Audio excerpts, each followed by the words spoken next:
Шоқан Уәлиханов атындағы Қорғаныс министрлігінің әскери колледжі еліміздің қарулы күштеріне кәсіби сержанттар дайындайды. Әскери колледжде білім алуға барлық жағдай жасалған. Колледжде білім алу тегін, курсанттар тұратын орынмен, тамақ және заттай мүлікпен қамтамасыз етілген. Оқу мерзімі 1 жыл 10 ай.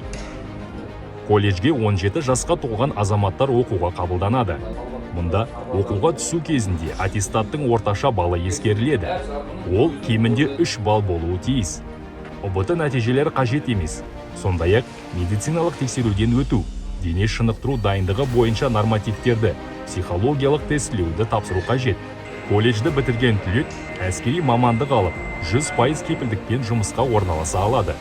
Дипломнан бөлек, курсанттар жаяу әскер жауынгерлік машинасының механигі, сондай-ақ Б және С санатындағы автомобиль жүргізушінің куәлігін алады.